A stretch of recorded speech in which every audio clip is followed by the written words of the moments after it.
place. And you were there. Oh,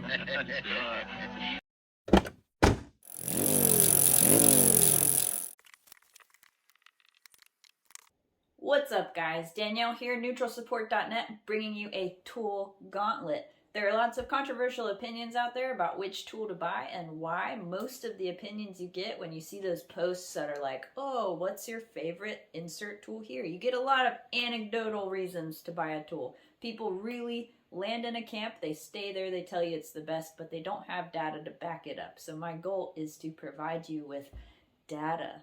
Today we're going to start with cable cutters. So today I'm bringing you the greatest hits of people's opinions about what the best cable cutters are. We have the Felco C7, the Pedro's cable cutter, the Jaguar Pro cable cutter and crimper, the Jaguar Pro cable and housing cutter, the Park Tool cable cutter, the Ice Tools Pro Shop cable and spoke cutter, and the Knipex cable cutter. So one thing I wanted to touch on is the type of spring used in these cutters. So the most popular by far is a volute spring that you see in this Felco. You see it in the Pedro's, which is a clone of the Felco, and you see it in the two Jaguar cutters. So volute means rolled up like a scroll. So this spring here is actually basically rolled onto itself, and as you use the tool, it collapses. And that is actually how it gets the spring opening mechanism that you see. The other tools here, two of them, the Park Tool and the Knipex, both use what is called a torsion spring. So the spring is actually fully enclosed inside the tool. So you don't actually see it. It's all up here in the head. You can see in the diagram that Knipex actually puts out, which is pretty neat, that the spring is internal. And that is the same with the Park Tool. So the Ice Tools uses not a volute spring, but just like an actual like double-sided conical spring. So it is just a spring. One of the things that you can do with this tool that you shouldn't do, but it is possible, is to actually pull this open further than you should, and that will probably weaken the spring over time. So I don't recommend doing that. The first category I'm going to start with is price. Now it's important to remember that price is not everything, and when it comes to a quality tool, sometimes it's better to spend more money and get a quality tool than to spend less and get one that won't last or doesn't do the job as well. But nonetheless, I am going to start at price.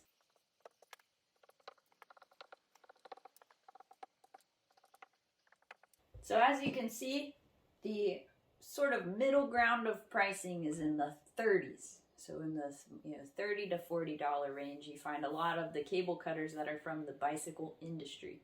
One of the things to note is that Felco and Knipex both are from outside of the bicycle industry. So they make plenty of tools for other things. They make a lot of cable cutting tools that are not tools that you see a lot in the bike industry, but their tools are also more expensive. Whether that's warranted or not, well, I guess we'll find out. But in terms of pricing, you see a lot that tools outside of the industry tend to be more expensive, and whether that's because they're made a little bit differently or it's because they're pricing for their market, which tends to be electricians and other jobs like that, makes it a little bit different. So this is the Felco C7 and this is the Felco C7 in yellow. That's a little joke. This is actually Pedro's cable cutter is a clone of the C7. So let's zoom in here. Whoa. So if you look at them side by side, they look very similar. You'll notice that the steel here says Swiss made, and it does seem a little bit cleaner. It's probably a little bit harder steel, but I don't have data to back that up. It's finished a little bit better.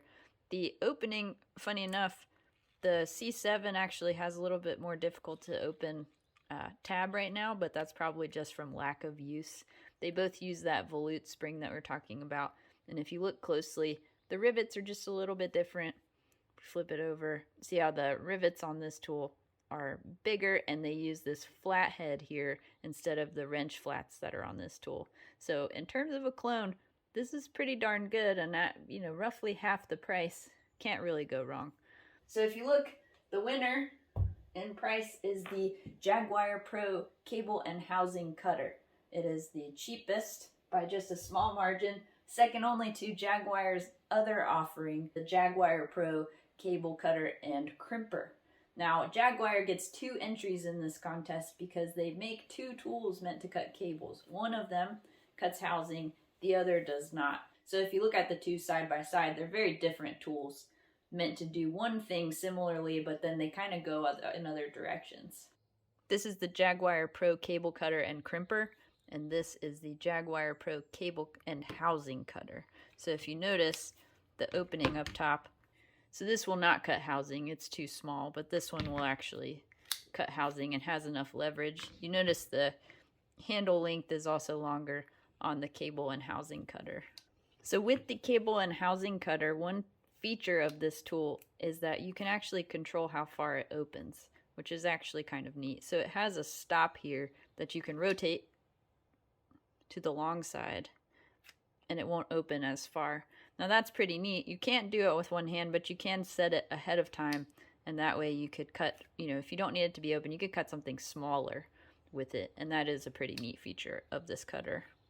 Now you see on the other end of the spectrum is the Felco. So the Felco gets most expensive at $61.92. Again, being outside of the industry, you see that the Felco at $61.92, the Knipex at $59.48. Those both are landing on the high end of cost.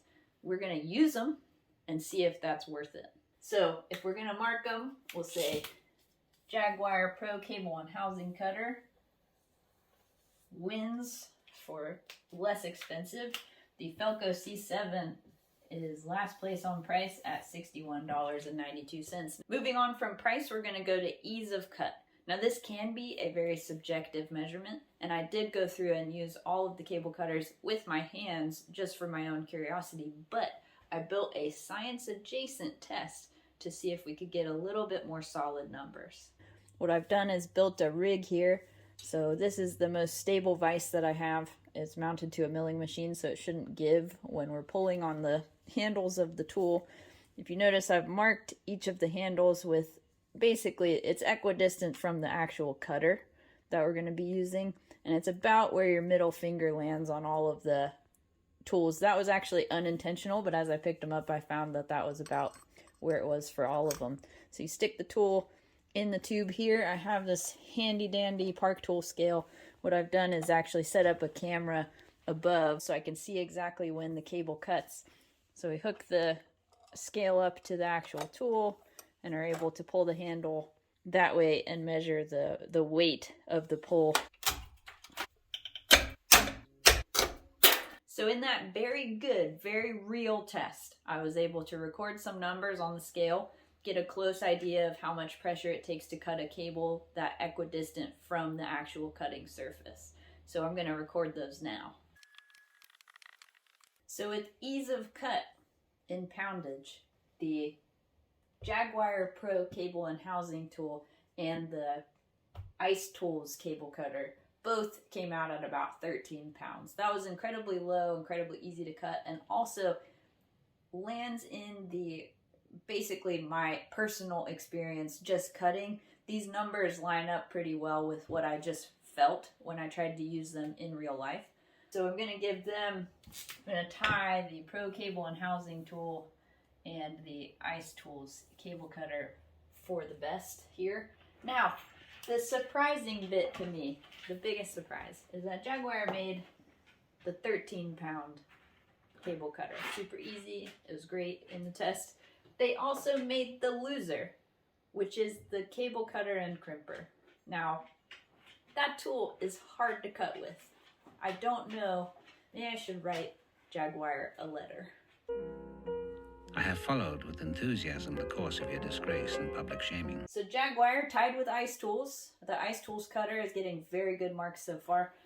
Jaguar ties with Ice Tools for first, and it also gets the esteemed place of last somehow. So the cable cutter and crimper seemingly does not cut cable nearly as well as essentially any of the competitors on this board. So from our science adjacent test, we moved to ergonomics. Now this is a little bit subjective, but I did put real measurements on there. So with ergonomics, what I'm focused on is both how easy it is to open with one hand and also how far open the arms go when you open it with one hand, because one of my beefs having, size 7 hands is that if you open a cable cutter, you don't want the arm to fly open to the point where you can't grab it with your hand. Sometimes you're holding the thing that you need the cutter for, or you're trying to get the crimper around it, and it just doesn't work if it opens too far without you being able to control it. So that was the basis of this comparison.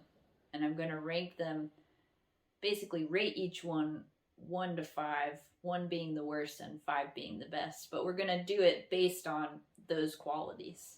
So when we talk about ergonomics, natural opening becomes important because you don't want a tool that opens so far that you need your other hand. Typically these operations you're trying to do one-handed, so you need something that you can open pretty easily. Now this is the natural opening of all of these tools. So you see the Knipex is actually the biggest. So the Knipex and the Pedros are very close to each other. You can see those two laid on top of each other. So those two open pretty far. Now I find it funny because this tool, being a clone of the C7 here, you'd think they would be the same, but this one actually opens much further than this one. You can let me overlay those for you. So you can see that the Pedro's C7 clone actually opens much further than the C7 does. Now, could you open it further? Yes. Might it break in and be exactly the same? Yes. But this is just if you open it and let it go, that's about as far as it opens. Now, tools that are easier to open, I would say, are tools that have a thumb closure. So that's going to be your Pedros here with the thumb opening so that you can actually get to it one-handed. The Felco has the thumb opening as well, so you can get to it. And the Knipex here has this cool rocker, which I really enjoy the rocker on this tool. I don't know if I'm going to mention it other times. It's my favorite feature of the whole tool is that you can actually just open it and rock it, and that makes it very manageable. So thumb closure, definitely my favorite type. The others have these sweeping, so I'm going to go ahead and close them all. So the loop handle closure is my least favorite type, and part of that is because I've had this cutter for a long time, and you can see that the little end here, I've gotten pretty good at opening it, but you see how small this end is because a lot of times, I'd say 50% of the time, I don't open this all the way, and it ends up between the handles. That's why it's actually so small. I don't think that it started out this small, but it's because I go to cut a cable and I crush it. I'm not a big fan of the end of handle loop. I also have small hands, so that makes a big difference when I'm trying to use a tool. So watch me struggle a little bit. This loop actually is not too bad to open. The angle here, so you see they set it up so that it goes down and angles back up to the loop. So when you close, it actually is already pretty close to your finger, so you can just flick it down. And your hand is already in a natural position. So the closure on this is actually not too bad.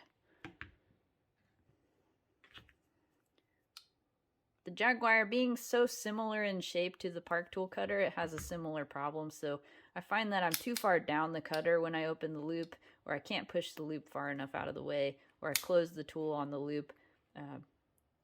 Again, all similar problems just from this type of opening. I want to be able to just pick up the tool, open it up, and use it, which, I've developed ways to make that happen, but I am straining myself to reach the pieces of this tool.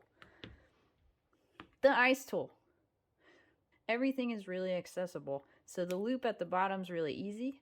You're already in the right spot. The handles are very small, so your hands are already on it. Now, somebody with very large hands would probably think this tool is uncomfortable because it is so much smaller than all the other options. You can see it's pretty short.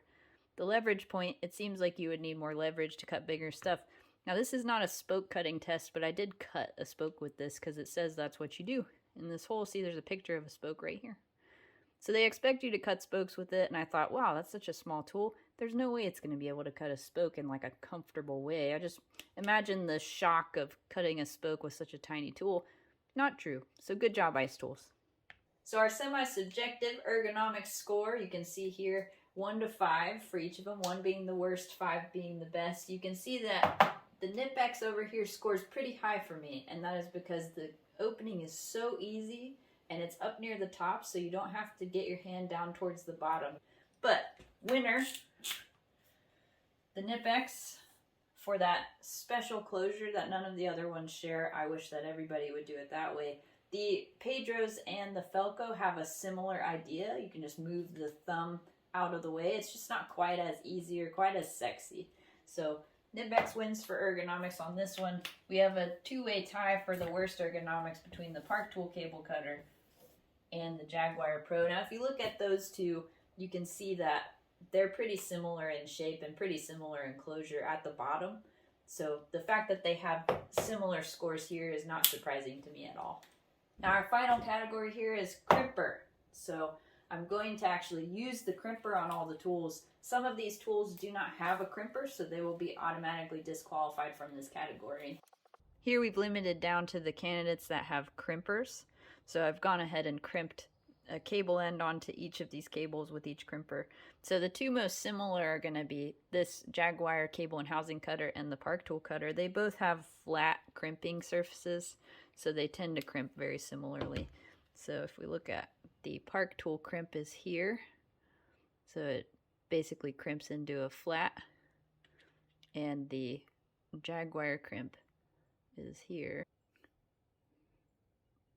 Also basically crimps into a flat.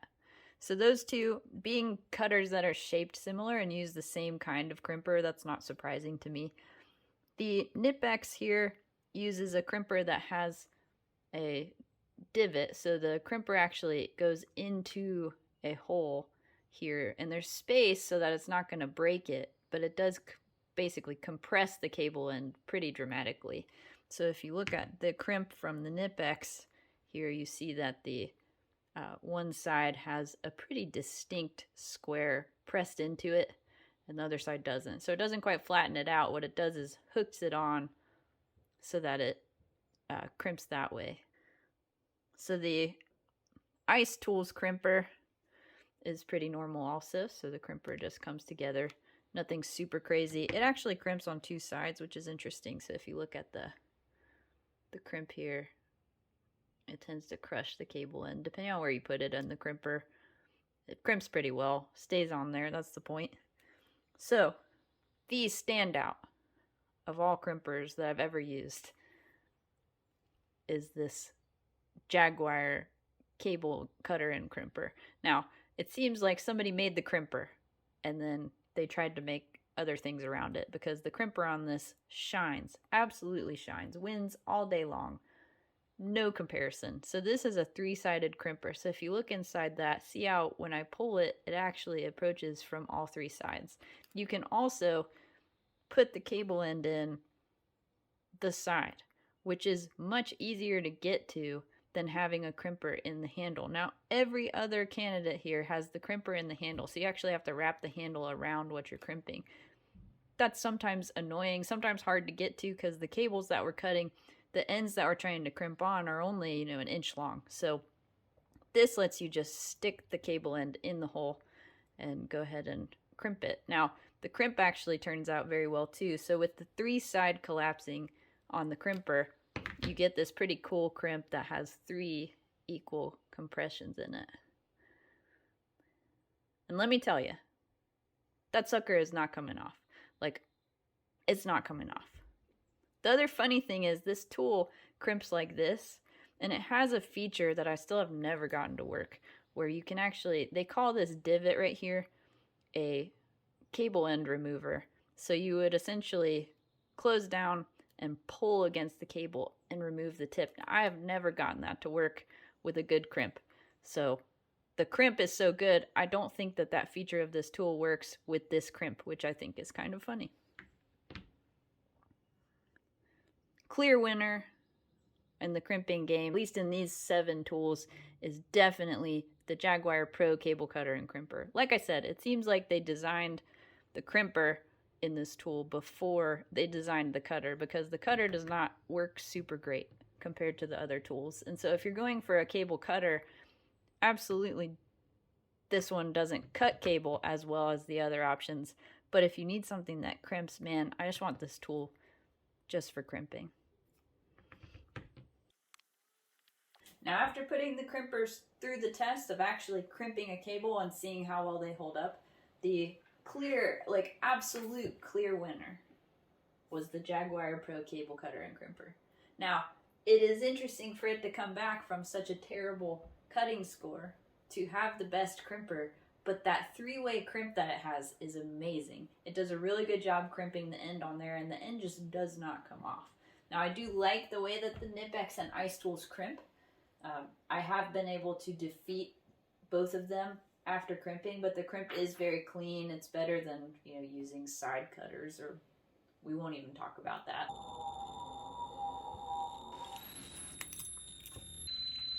But the two that I think are the hardest to use are both the other Jaguar cutter, amazingly, and the Park tool. So the other Jaguar cutter and Park tool both use a crimper that requires you to get the arms over it, and with the opening of the ergonomics being low, the crimping is also suffering in that score. So we have those guys at the bottom.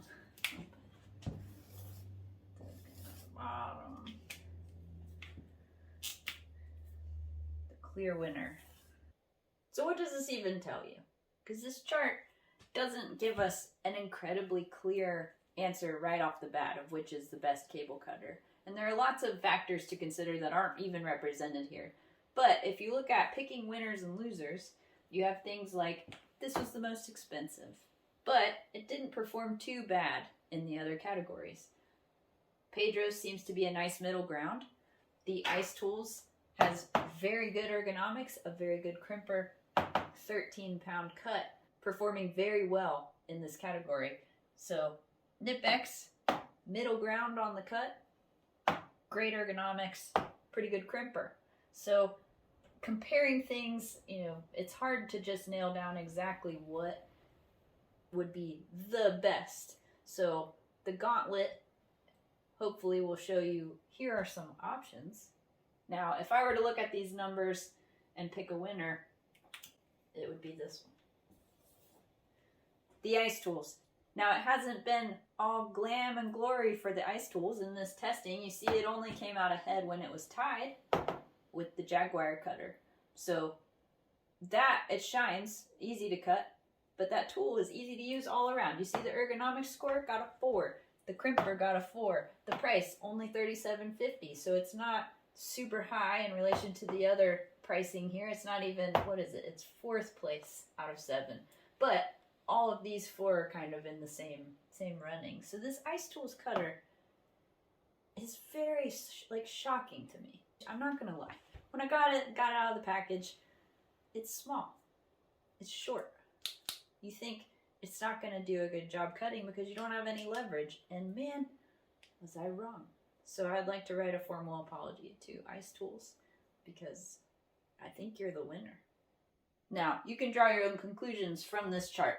So out of this whole chart, if you value certain things over others, you can actually look at this and say, well, I'm okay with a middle ground difficulty to cut as long as I can get a 4 in ergonomics, or as long as I can get a 5 in ergonomics, I'm okay with the middle ground cut. Now, this, I'm going to be honest with you guys. This Knipex here is my favorite cable cutter, and I use it every day. Now, I use a lot of these cutters because they're at different stations. So we have our housing station, and that has a different cutter. But I use this Knipex cutter all the time. And when I did this test, I realized that my opinion about it being the best may have been what I had thrown out on Facebook earlier. Without having done this test, I would say this Knipex cutter, it's the best one. Now, what was that based on? Absolutely nothing.